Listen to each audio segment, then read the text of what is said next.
Good evening again, everyone. My name is Bukola Koka. I'm a broadcast journalist with Channels Television. Welcome, welcome, welcome. And so, be it corridors of power, boardrooms, FEC meetings, hallowed chambers, even night meetings, women belong in all decision-making spaces.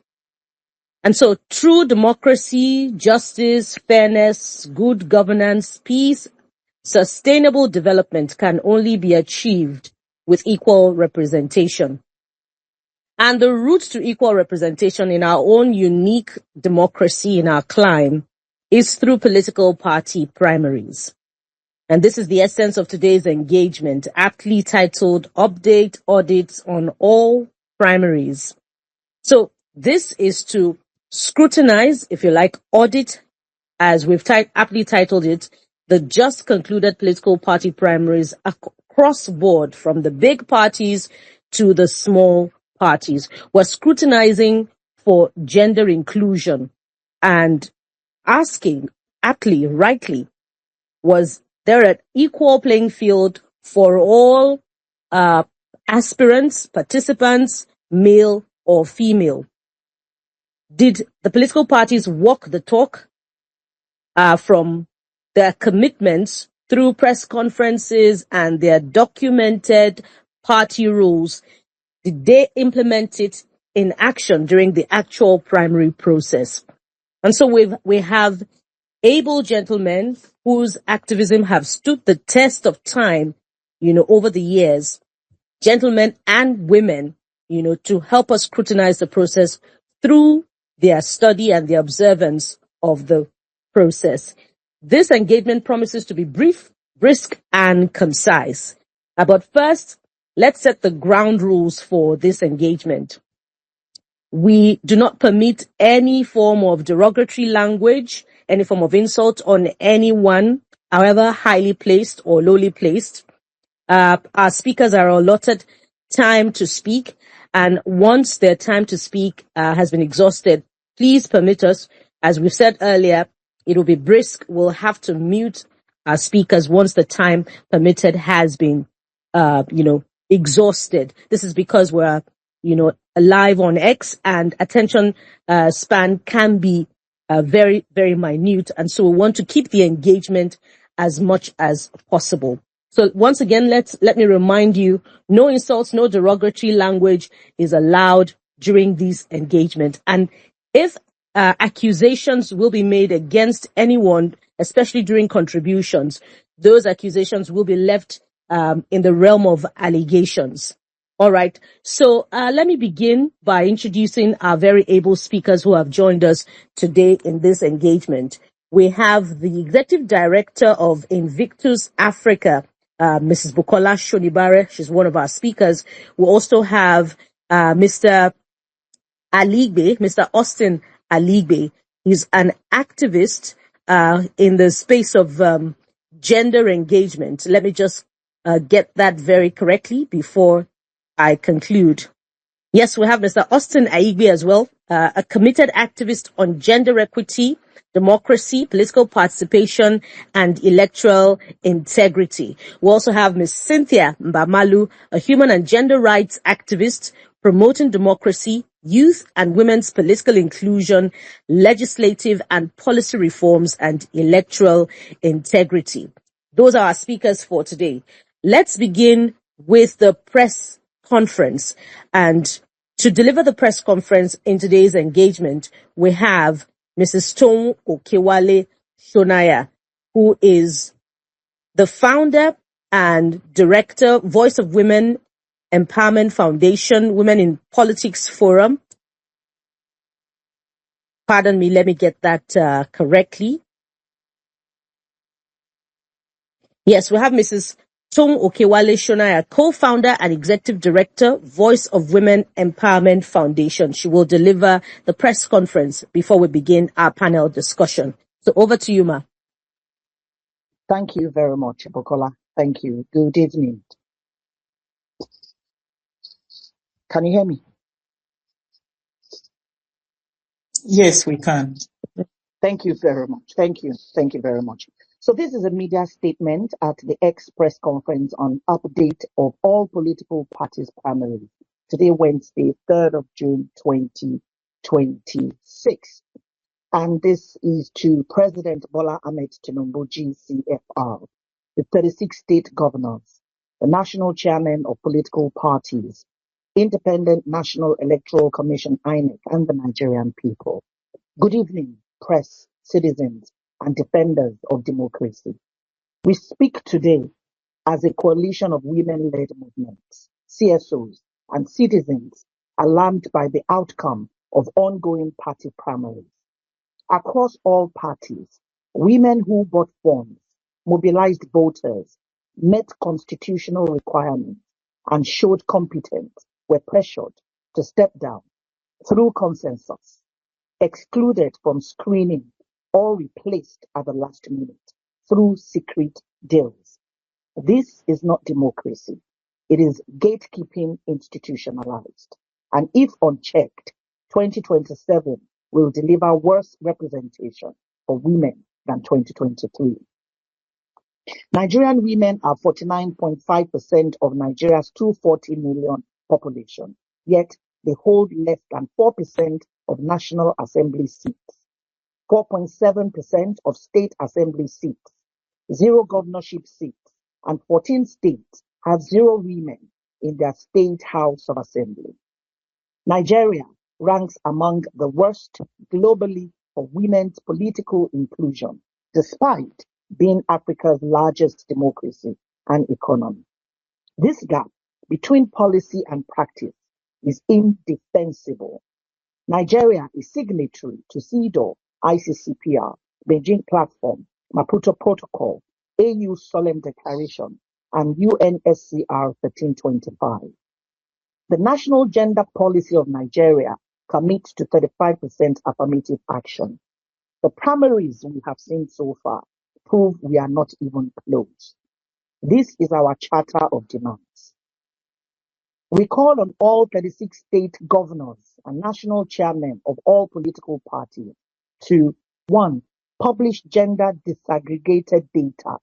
Release data on women who bought forms, who were screened, who were pressurized to withdraw, denied tickets through consensus, and those who emerged as candidates. 2. Publish inclusion data and release women's participation and candidacy data for all elective positions. 3. Stop backdoor exclusions. Ensure fairness and transparency as final candidate list and substitutions are submitted. 4. Adopt female deputy governors. For every male gubernatorial candidate, political parties must present a female running mate. This doubles women's presence in executive leadership and builds a pipeline for future governors. And 5. Enforce party democracy. Stop using consensus to sideline women. Make inclusion policies binding and enforceable. We also call on Independent National Electoral Commission, INEC, to be accountable, strengthen oversight to ensure parties comply with constitutional fairness and non-discrimination.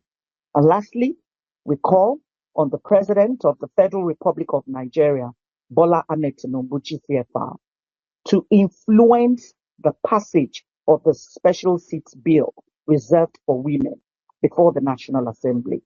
This temporary measure is democratic correction, not charity. In conclusion, this moment will define Nigeria's democracy. History will record whether Nigeria chose progress or regression, whether parties chose courage or convenience, whether democracy expanded or excluded. The world is watching. Nigerian women are watching. Girls are watching to see if leadership is open to competence or reserved for a narrow few. Women's exclusion is not just a women's issue. It is a national development, governance, and democracy crisis. We will monitor 2027 closely. We will document exclusion We will publish findings and hold actors accountable. Nigerians deserve to know which parties are serious about inclusion. The time for measurable action is now. Nigeria will only rise when democracy reflects all its people, especially its women. I say thank you, and this is signed on behalf of Coalition of Women Groups, by Voice of Women Empowerment Foundation, by Women in Politics Forum, by Gender Strategy Advancement International, and by Ene Obi Center for Development. Thank you, Bukola. Thank you very much, Ma. And so let's set the ball rolling very quickly. And to set the tone, or to strengthen the tone that has already been set for today's discussion, let's welcome to present findings on data analysis on the primaries that have just been concluded across the country, Ms. Buki Shonibare, the Executive Director of Invictus Africa. You have the microphone now. Thank you very much, Bukola. So I will be presenting on two different data sets today. The first data set will be a trend analysis data based on the elections that Nigeria have had since 1999 to 2023, but particularly in relation to women's representation. Where possible, time permitting, I would also touch on the representation of persons with disabilities as well as young people. Like I said, I will be presenting from 1999 data. Since Nigeria's return to democracy, we have had 7 elections. In 1999, 2003, 2007, 2011, 2015, 2019, and 2023. The elections coming up in 2027 will be our 8th election. So the data I will present, like I said, will focus more on the representation of women. I will also be presenting data based on 7 key positions that are for elections, i.e. president, vice president, governor, deputy governor, senators, Senate, House of Reps members, as well as state houses of assembly. Even though vice president and deputy governors are not directly elected, I included them for purposes of representation. The second set of data I will present will be the aspirant data that we have gathered so far based on women's representation as aspirant in the upcoming 2027 election. I must add that these are data that we have gathered up to date based on how women are represented as aspirants across the 22 political parties.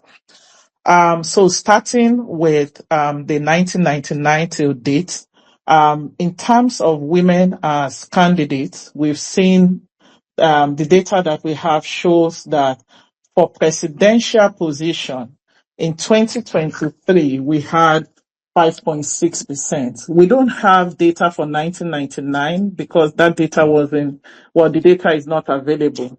But I will only touch on the fact that in 2003, we had 5.3%, 2007, 4%, 2011, 5%, 2015, 7.1%. The highest we have had in these last 7 elections under review was in 2019 when we had 8.2% of presidential candidates as female. Like I said, in 2023, we had 5.6%.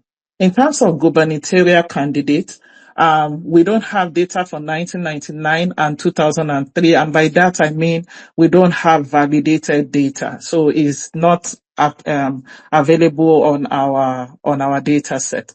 But the highest that we had was in 2015 when we had 6.1% of women as gubernatorial candidates, and then followed by in 2023 where we had 6%.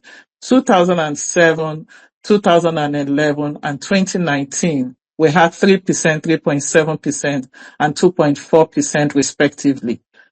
So far, the lowest we had was in the 2019 elections. I will now move on to women as senatorial candidates. And this candidacy is actually quite important because it helps us to identify how many women are even, throwing, themselves into the electoral process. The highest that we have had in terms of women as senatorial candidates was in 2015 when we had 16.7%. We don't have data for 1999 and 2003, but the lowest we have had so far was in 2007 when we had 7.4%. It's important to state that in 2019 we had 12.3% and in 2023 we had 8.4%. With respect to House of Representatives, again, we don't have for 1999 and 2003, but the highest we had was in 2015. In the interest of time, I will just focus on the key one. In 2023, we had just 9.9%. And then for state houses of assembly, finally, for the trend data, I will only speak on 2019 and 2023 because those are the two data we could validate. And to say that women as state houses of assembly candidates were in 2019 12.8%. In 2023, that went down by over 2% because we had just 10.2% percentage. Overall, what we have had so far is that the highest was in 2015 when we had 14.7% total as female candidates across all the 7 positions that I mentioned. We don't have data for 2003, but in 2023, we had 10.1% women as candidates. Having mentioned all of that, is now for me to go on to the final set of data that I want to present, which I believe will form the major backbone for our conversation today. And that's the data on women as aspirants by political parties. 22 political parties altogether. So far, what we have is that we have the top 3 political parties. Let me start with a quick note that when we refer to female count here, we are referring to the 7 positions that I mentioned. But the key highlight here is that only 3 parties currently have above 20% female representation as aspirants.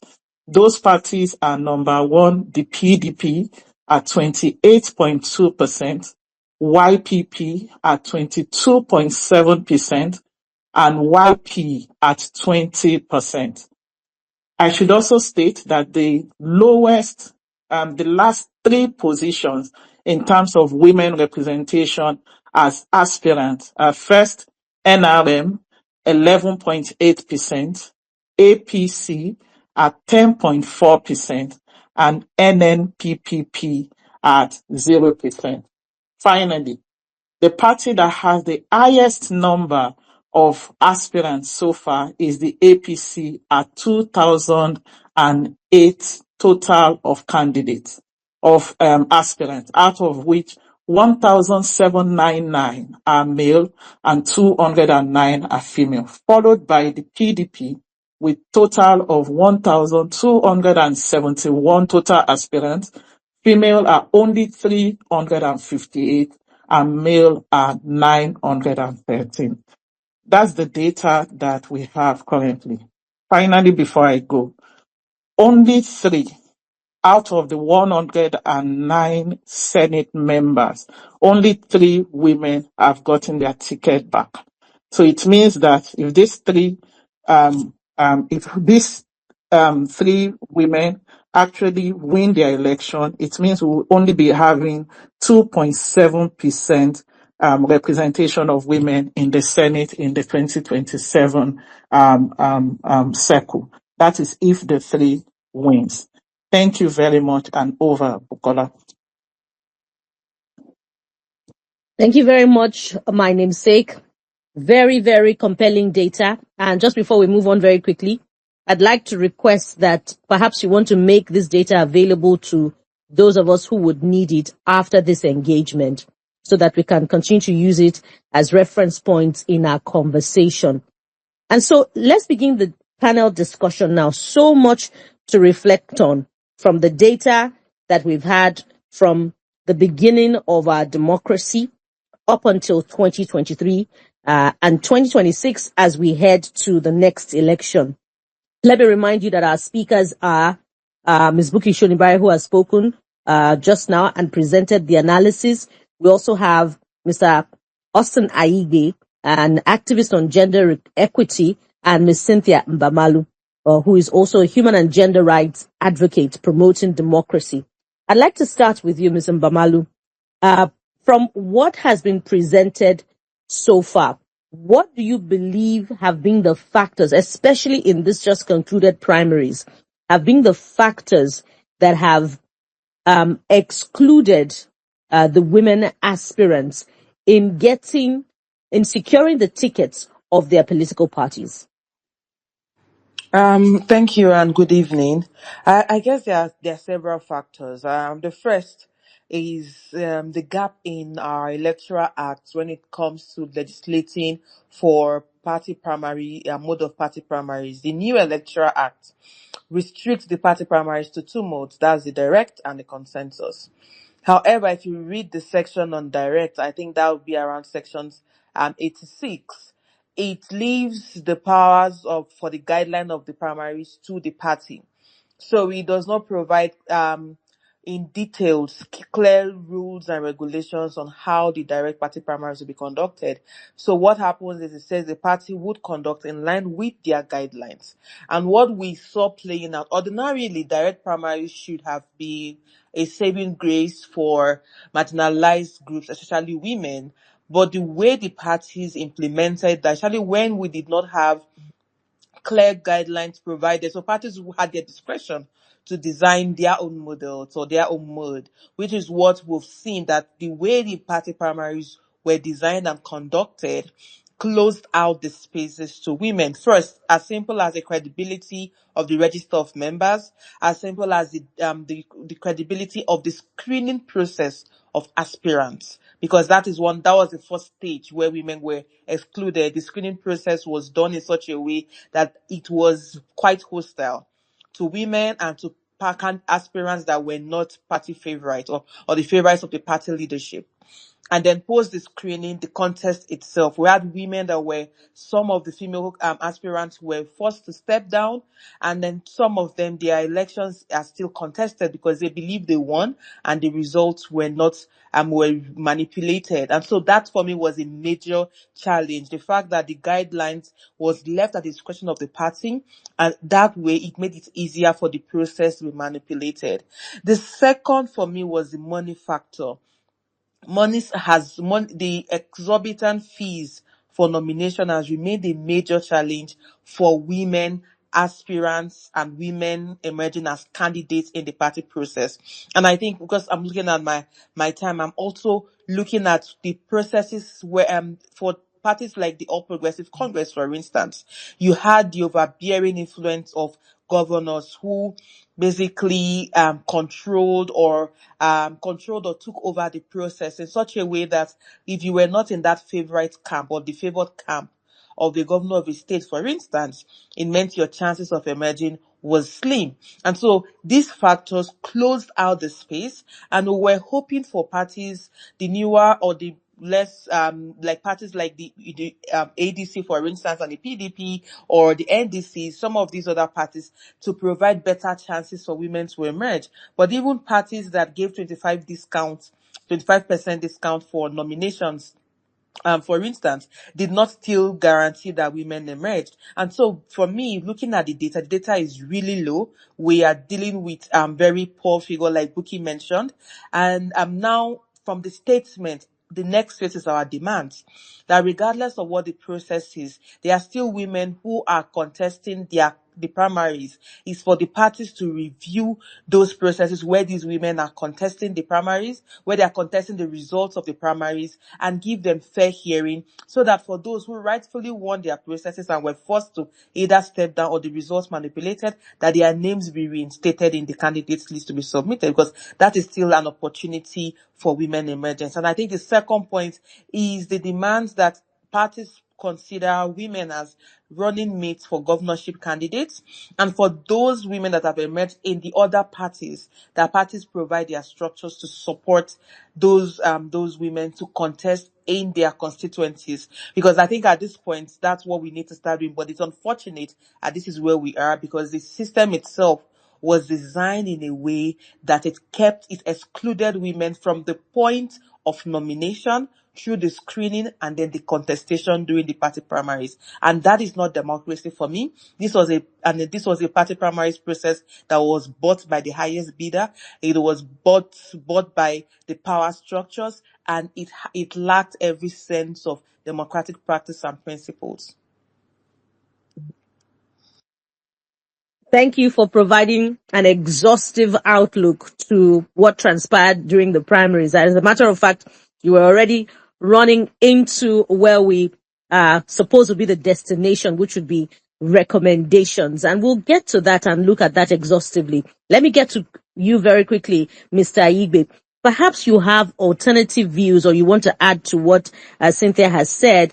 And I'd quickly like to provide, an outlook to your response. We heard Madam Aisha Yusufu talk about what happened during the primaries at the NDC, and she alleged manipulation, that the venues were changed and all that. So knowing that this is part of the issues that have shaped primaries, coupled with the money factor that Cynthia has spoken to, what are the choices open to women? Should they band together and demand accountability in all the different political parties, or should they keep quiet so that they're not eased out of the system ahead of the next election cycle? Mr. Igbe, over to you. Thank you very much, Anna. Thanks for having me. So let's begin by underpinning some of this challenge. Cynthia already has talked about it. The outlook Bukola provided is a very weakening one. The number we definitely nosedive.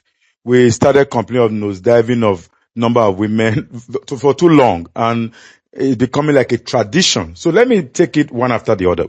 After the 1999 election, a group of women activists, women organizations did a conference to look at what went well, what didn't go well.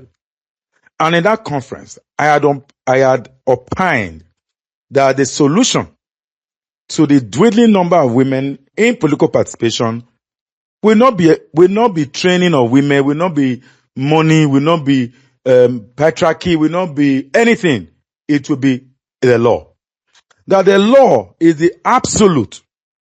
And when after the 2019 election, the special seat B came on, and eventually 2023 we are in now. The bill is back. That is the lowest hanging fruit that we can pick and solve this problem. You know why I say that? All this tokenism will not a trap. When I mean tokenism, these so-called free forms, rebate, 25% rebate, when it's time to do conversation on who will step down, they may not even bring the women to the table. In 2007, part of the things that happened after the 2007 election heading towards 2011 was majorly issues around this tokenism. Women. Is it me or we stopped hearing Mr. Igbe? Yeah, I think he's having connectivity issues. All right. While we wait for him to return, let's quickly take it back to Madam Shonibare to give us an insight into what can still be achieved within this window that we have. And let me specify this window that we have. We know that political parties had taken INEC to court, challenging its powers to fix the time for the delivery of list of candidates, to Bukola, ahead over of to the you. election. Pardon me, Mr. Igbe, we didn't hear Hello? you for some time. Mr. Igbe, can you hear me? Mr. Igbe, Hello? Mr. Igbe, can you hear me?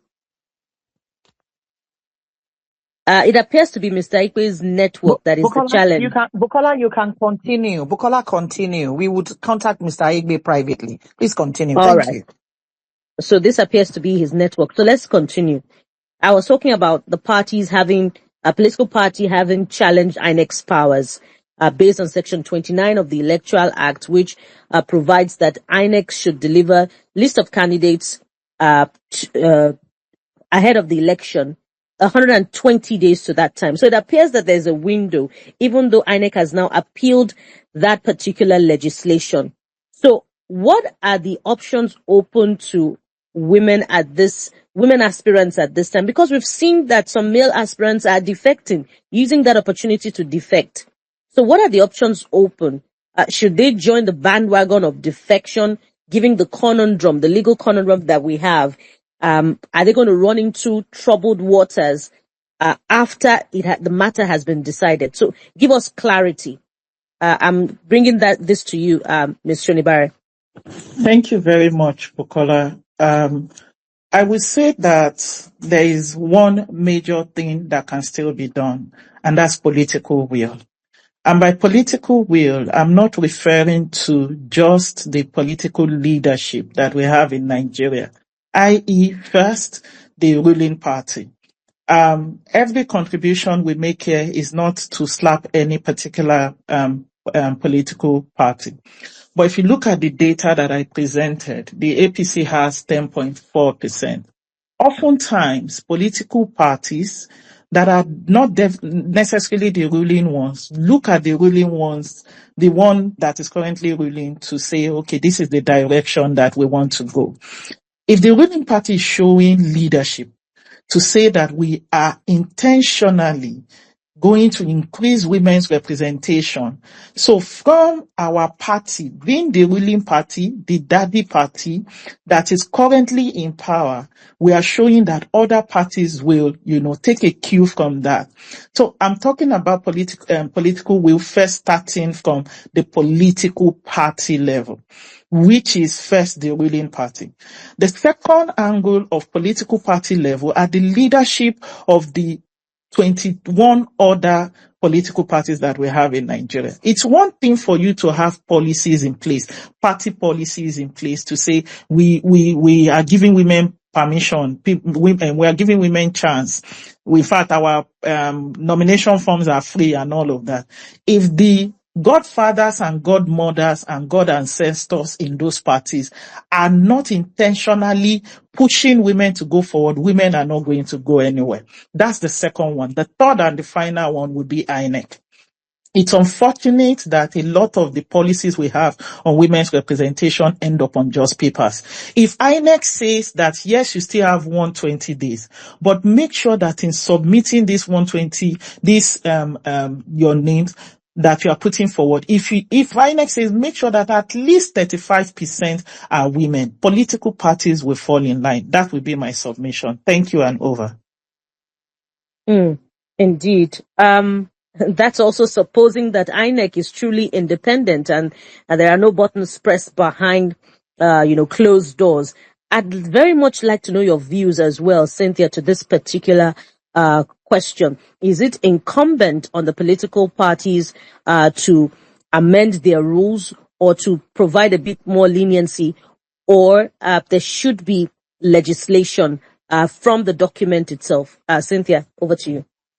Yes, thank you. And I think Austin had started the conversation around legislation, because the truth is, until we have legislation that mandates a quota for women, we will keep dancing around this issue. And it's quite unfortunate that the reserve seat bill is being stalled in the National Assembly, because we're hoping that it will be passed in time for operation to be operationalized in these elections. So that's the unfortunate state of play in Nigeria. The other option is what Buki mentioned, which is parties incorporating in their constitution a quota for women. We've seen this happen in other African countries where parties put at least 30% of their candidates would be women. Interestingly, some of the parties in their constitution talk about women representation. They talk about promoting women inclusion.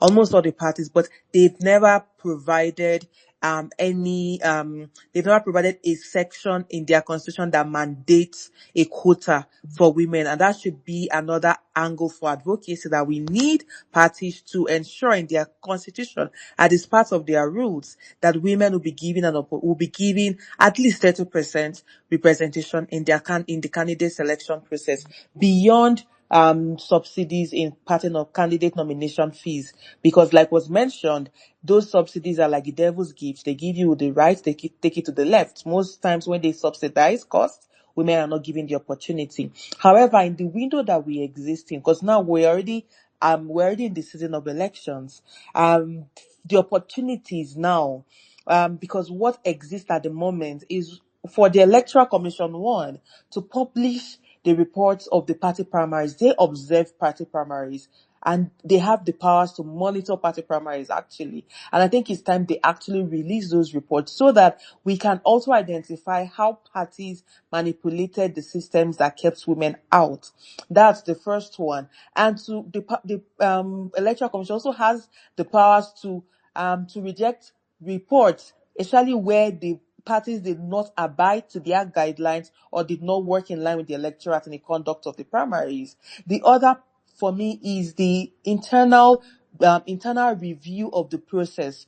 Parties ordinarily ought to set up a system for party members who are aggrieved to air their grievances.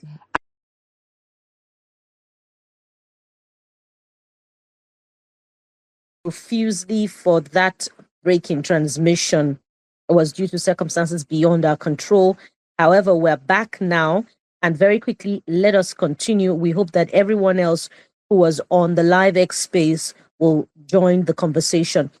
Cynthia was speaking to us about what could be achieved within this time frame that we have, and she was reiterating views expressed already by Mr. Ayigbe earlier on, by Ms. Shonibare earlier on, that legislation must be worked on at the party level and both at INEC level. So, Cynthia, please, over to you. Yes, thank you, and I'm glad we're back.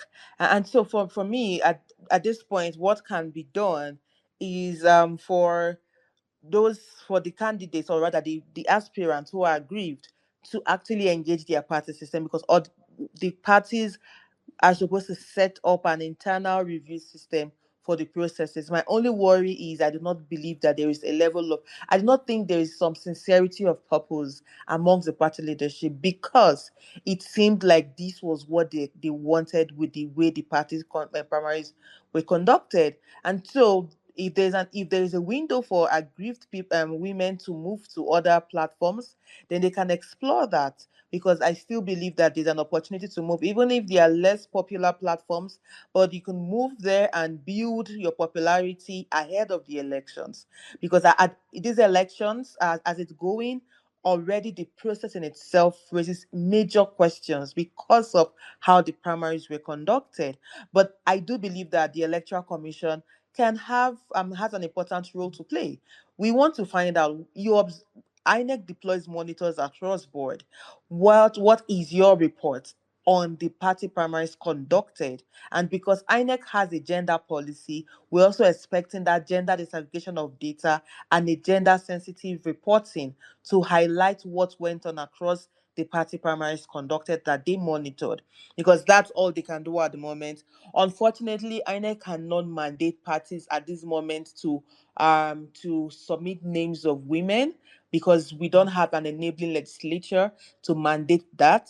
But what INEC can do is, from its administrative powers, is to make statements around the conduct of the party primaries, because we've seen INEC before exercise its powers to reject candidates report results from party primaries when primaries were conducted out of time. And so, if party primaries were not conducted in line with the rules or the guidelines set by the parties for the direct primaries, INEC has an administrative role to also step in that instance. And so that could be a window. But I think the bigger question is, can we start documenting the women who emerge from the less popular platforms and start building support around those women, because they may be the few whose candidacy may give us hope to having women represented at least in the House of Reps and in the State Houses of Assembly. That's where we are. But like has been said, the fight for a legislation continues. Until we have a legislation, we're going to keep dancing around this issue, and we're going to keep having a system that keeps women out of political leadership. And it's not just a threat to our democracy. It basically is no longer democracy, because what is democracy if women are not part of the system?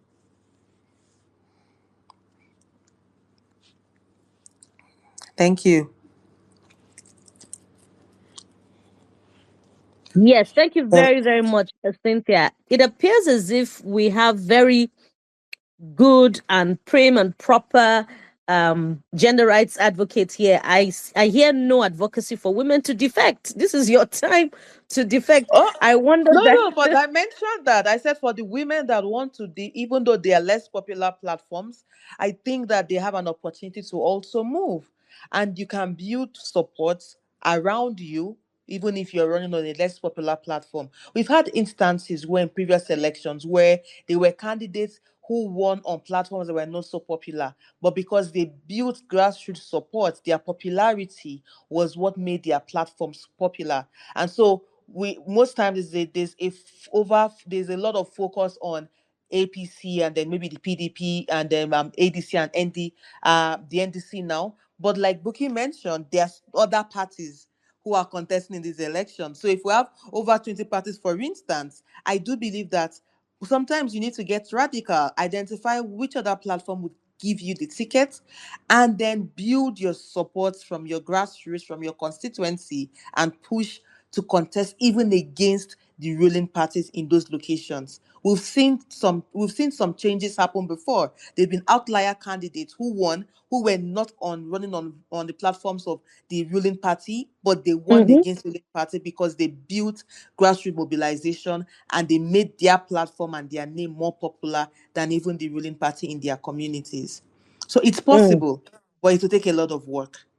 A lot of work, and we hope that the women, around them, will group behind them, queue behind them, and make it work for them. I'm spoiled for choice, but you did mention an important point which I want to explore, and I'll take you to Mr. Igbe. Mr. Igbe, we lost connection through to you for a bit, in fact for half of the time that you spoke, and we had to move on with the program. Cynthia has mentioned something rather important, that INEC has an administrative role as well to do a gender audit of the political party primary process and demand reflection based on gender. A reflection, yes, based on gender in the outlook of political party primaries. Now, if INEC is not giving us a report, an accountability report on the primary process that has been characterized as fraudulent by a lot of the aspirants, can we expect anything from INEC in the area of gender inclusion from this primary process? Very quickly, Mr. Igbe, so that we can go on to the next item. Well, I don't want to believe that, like Cynthia said, it will be an administrative comment, and those are not very important commentaries. INEC did make a comment before the primary started. INEC advised party to think and work towards inclusion. So INEC has done its bit, in my opinion. The buck is now on the desk of those that the press statement were targeted: the president, the governors, the party chair. They have a responsibility. They've still got an opening where they can do substitution of candidates. Even when you have submitted those names to INEC, you still have a period, I think up to September or thereabout, for substitution. And that's September, August, for substitution.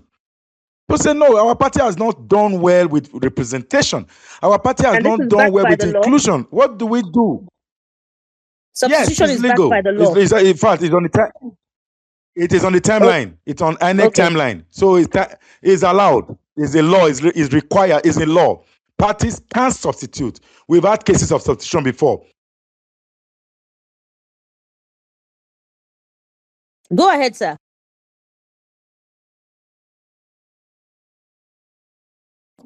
Network. It appears as if we've lost connection through to Mr. Igbe, but that is a very important point. Thank you for drawing this to our attention. So, as we move on to the interactive session, I wonder if we can go around in 45 seconds each to all the panelists to give us other action points besides this charge on INEC to, substitute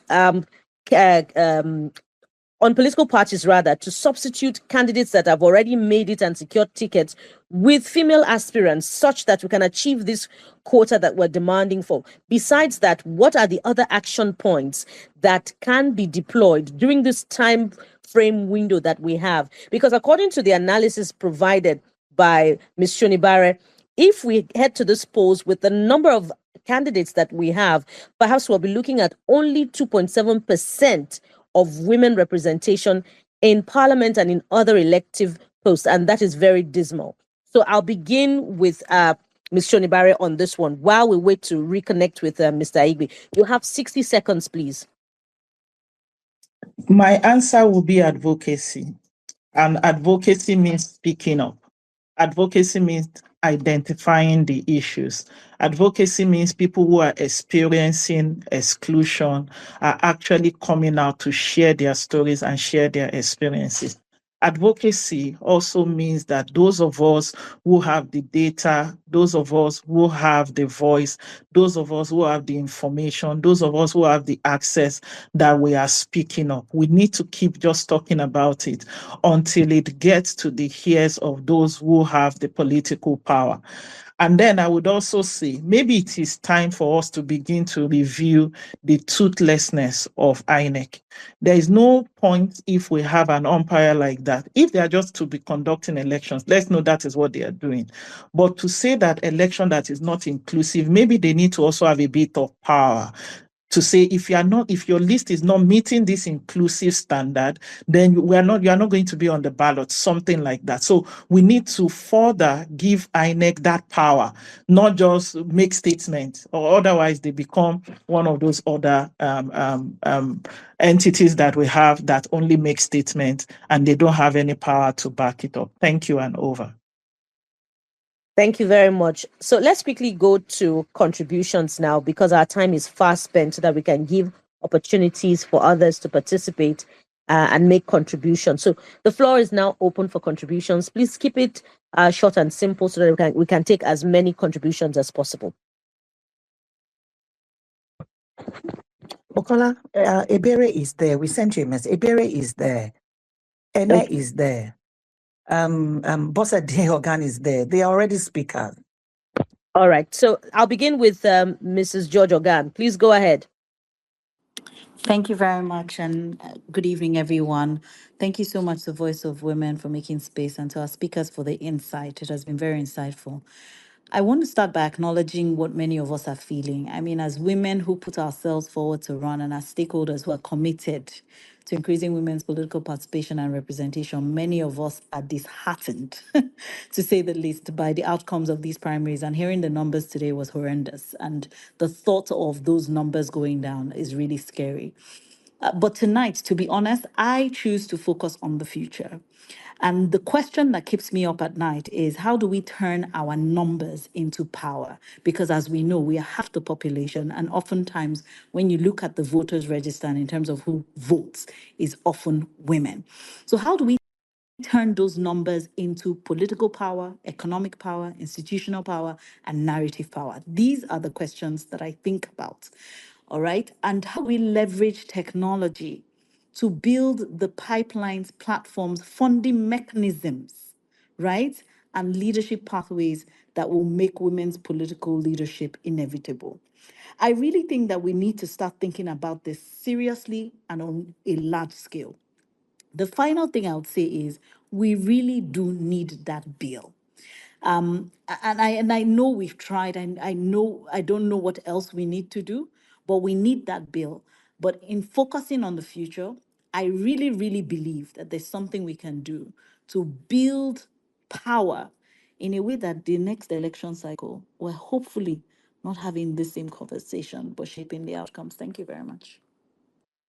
Thank you very much. Let's go to Mrs. NLB, who is also with us. Over to you, Ma. Thank you very much, and thanks to the speakers for all you've been able to do. I think following up on from the last speaker, we need to continue to strengthen the women agency. This evening, we had a visit, this afternoon rather, we visited the NDC leadership. Because of the primaries, we knew they were going to take some decisions. We paid a visit there. If you see the way they glow in the women when they saw us enter that room, you can just connect. We don't know them. But the issue is not about you knowing people, but how can we help each other? How can we make sure that we can get more women, because the number is not looking good and there is no magic that can do this right now. So we follow up with the building of women agency, trying to support them from the different, and building our networks around the country. We just need to strengthen our grassroots connections on ground. We hope that it will pay up. For the special seats bill, we need to head back to the National Assembly. Whether they are trying to survive or whatever they're doing, we need to go back to the National Assembly to strengthen. We have to create more pressure. We won't give up, even because of whether the low number is coming down. There is an affirmative action judgment that is on ground. Iberi may speak on that is on ground, and we need to start suing the federal government. We start suing the politicians, both the federal government and the state government, on the affirmative action, because we got that judgment and the judgment is in force. Thank you so much.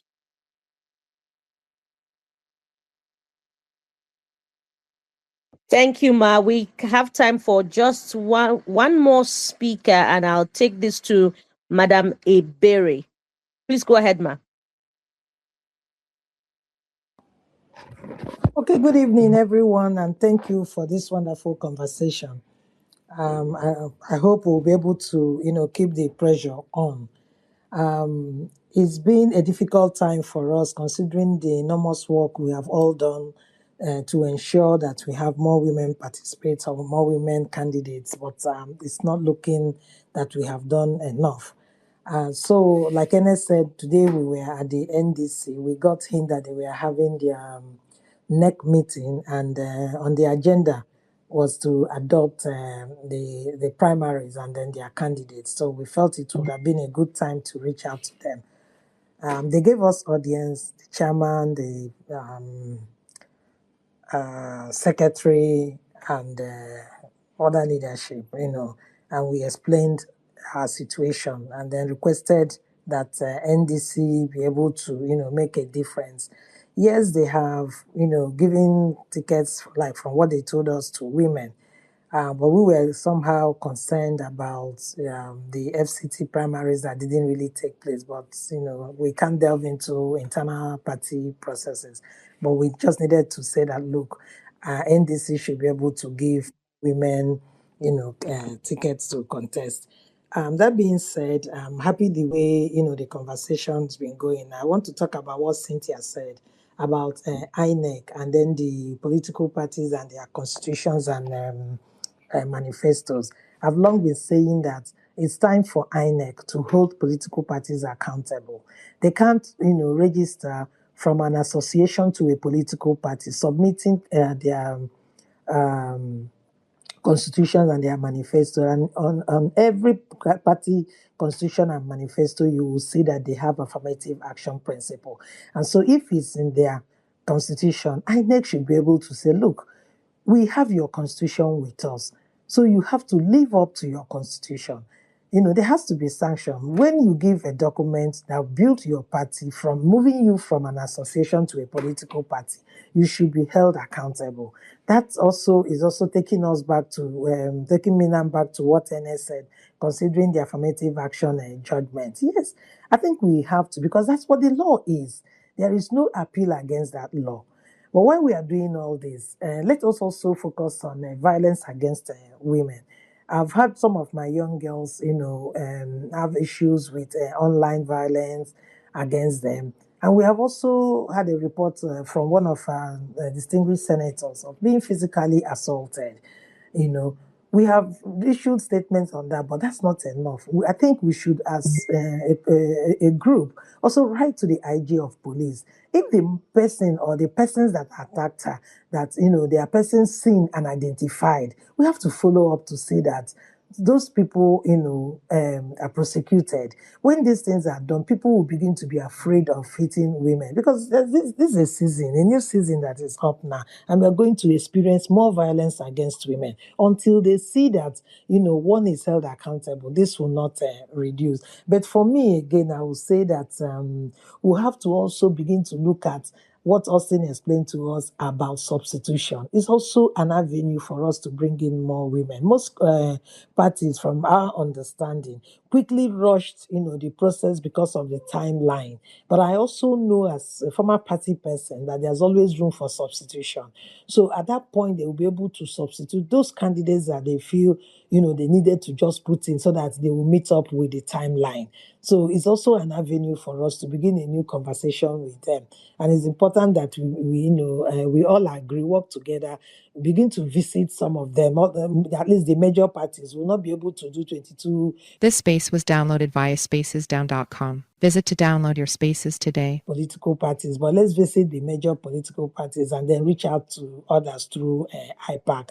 So please, let's keep this conversation going. It's not going to be just a one-off thing. It's something that we'll continue to talk about. Like Buki said about advocacy, means that we'll continue to talk about our issues.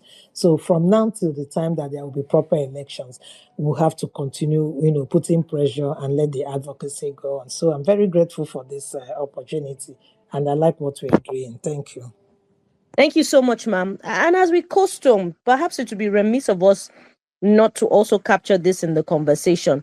If we have 2,000 aspirants under the APC, for instance, 3,000 aspirants captured under the PDP, and just a minute percentage of those are women, what can be done in terms of advocacy for especially women aspirants in the North to get more of them on board?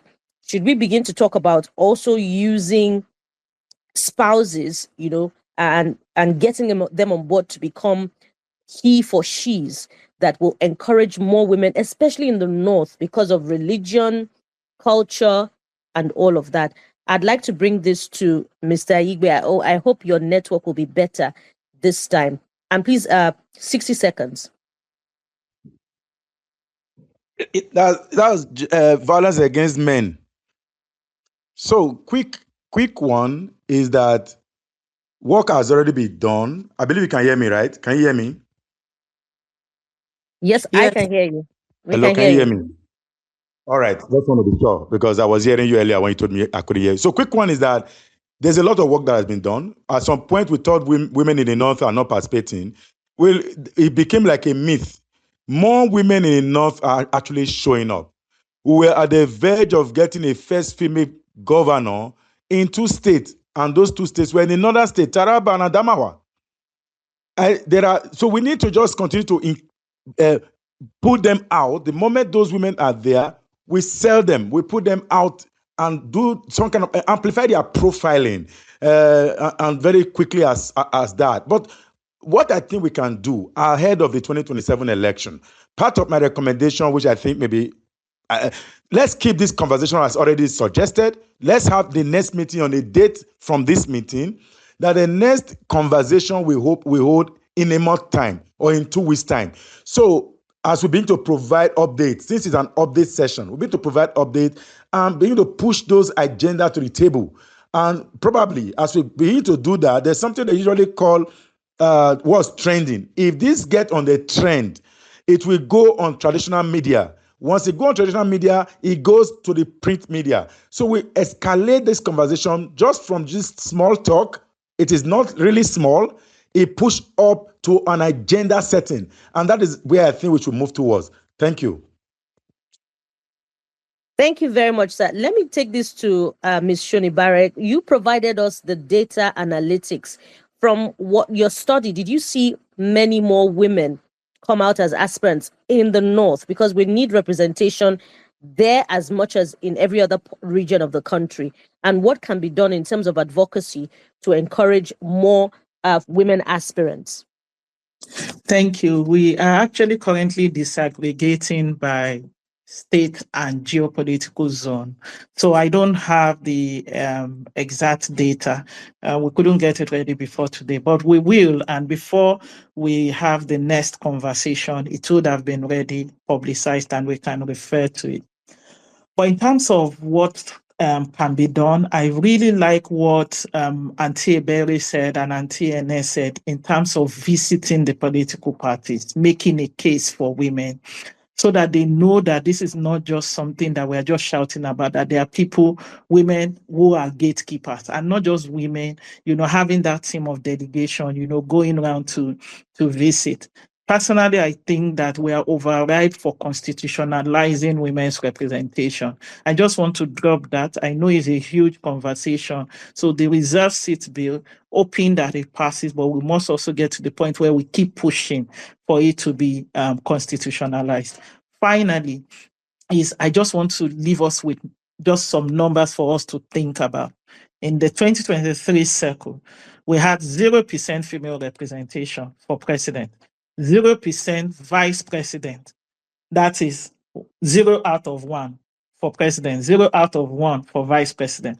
For Senate, we had just 4 out of 109. I'm talking about the 2023 election, so that we will see that as we are going lower, how low we are even now going. In the Senate, we had just 3.7% representation, 4 out of 109. House of Reps, we had just 17 out of 360. That is just a 4.7% representation. Governorship, 0 out of 36. That is 0%. And finally, for deputy governorship, that's where we had the highest number, 22.2%. That's because we have 8 out of 36 as deputy governors. You will see that none of these meets up with the 35%. So it means the work we have at hand in terms of raising our voices and knocking on doors is something that we have to start doing yesterday. Thank you, and over. Thank you, Ma. One more. Let's get to Cynthia now.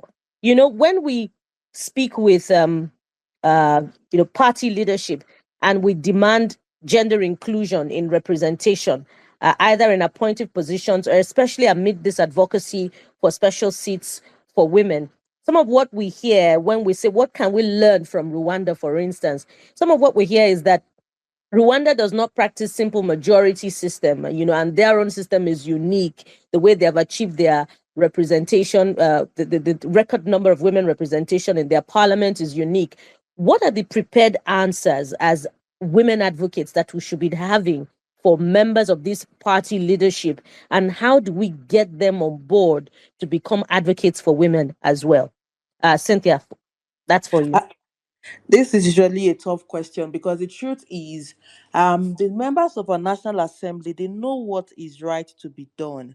The the issue is they politicize every advocacy issue, especially around women, and they try to minimize the conversation with excuses. And so for me, with the experience we've had so far engaging advocating for the reserve seats bill, one of the things we've always pushed for is if we cannot review our electoral system, because Uwe's committee report did advocate for a review of our electoral system to have a hybrid of what do you call it, proportional representation and the majoritarian system, so that you create an opportunity for more representation for women. So countries that are able to do that, it makes it, when they have a mixed system, makes it easier for women to emerge. Zambia just changed their constitution, interestingly, and they introduced a mix, and they also created quotas seats reserved for women in their parliament. Zambia just reviewed their constitution. But so the example would always give to them is, we know that reviewing the electoral system has become a lot more political, which is why the reserve seat bill is the advocacy that the parliamentarians or the lawmakers encouraged women to go for. Because the reason we went for their reserved seat was because they said, oh, we don't have the kind of electoral system these other countries have. And so whatever would fit into our electoral system would be more of a reserved seat. And that's where we're coming from. I think the other part to get them on board is to let them know that, hey, our democracy works better when you have women on board as part of the leadership position. That we can no longer have a country where women make up half of the population and the women are not represented in government. I'm not sure the politicians do not understand the importance of women, but the thing is, we're going to keep making the advocacy, we're going to keep making the demands, we're going to keep engaging them until we have more champions on board.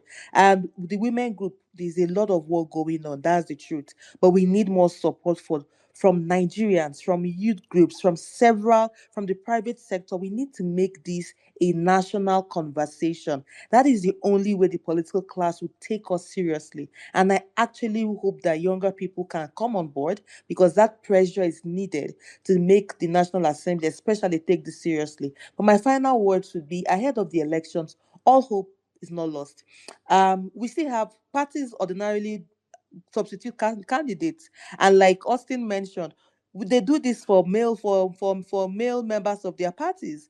There's still an opportunity. The law provides the steps or the guide, the rules on how you substitute candidates, especially for where these women actually won their primaries or where they were cheated out.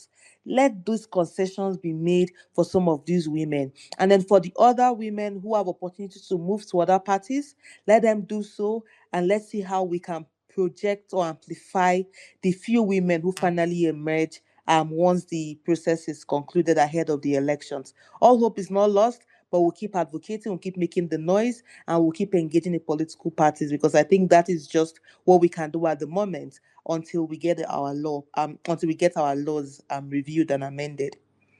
Thank you. Brilliant. And so this is, a right place to say that once INEC releases the result, the Voice of Women and her partners will also be keeping the advocacy on through another dialogue and another press conference. But we have so many high points for today, especially so many, guides and counsel for women women aspirants ahead of the 2027 election. And to present that, let's welcome again Madame Ebere to give us all of those high points. Okay, thank you once again.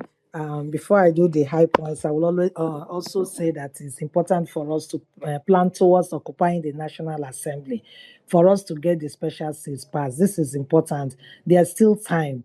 Sierra Leone got their law 2 months to the elections and it was used. So we still have time to do that.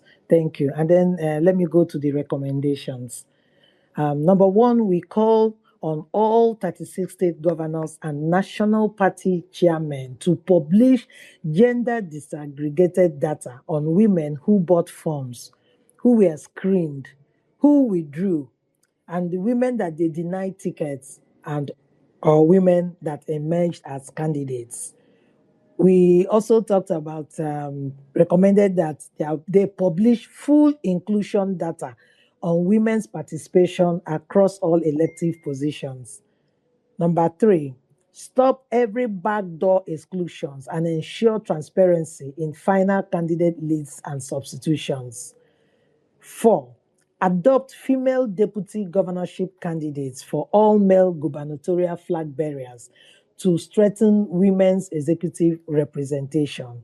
5, enforce internal party democracy and end the misuse of consensus to sideline women. We also call on the Independent National Electoral Commission, INEC, to strengthen oversight and ensure full compliance with constitutional principles of fairness and non-discrimination. And finally, we call on President Bola Ahmed Tinubu, GCFR, to support and drive the passage of the Special Seats Bill for women at the National Assembly as a necessary democratic correction, to visit political parties and leadership decision makers. This is what we also agreed on. That's to visit parties, leadership, and decision makers. And then finally, substitution window is still an opportunity to add women. So these are our recommendations, and these are things that we'll follow up with the party leadership, with the president, and of course with INEC. So as we are planning to visit political parties, we'll also visit INEC. And then we can also send an open letter to Mr. President if we do not have access to see him. Thank you. Brilliant. And so the advocacy continues beyond this point, as there's a lot more that can be achieved ahead of this time and ahead of the 2027 general election. And so let's not forget that the conversation continues not just on this platform, but also online and on site in our different spaces, in our different offices, and especially using our different social media accounts constructively. Thank you for your commitment through the process. We'll keep the advocacy on. And I want to encourage personally most women speakers to, support representation by showing up to speak also on television programs. We always have challenges getting a representation at that level because of work-life balance. A lot of women are unable, to represent fully at that table. Let's remember that if we're not on the table, we just might as well become the menu, and we do not want to be the menu. There can be no justice, there can be no development without equal representation in governance and in all spaces. Thank you for coming through on this conversation. I am Bukola Koka, news anchor and presenter with Channels Television. Thank you very much, everyone.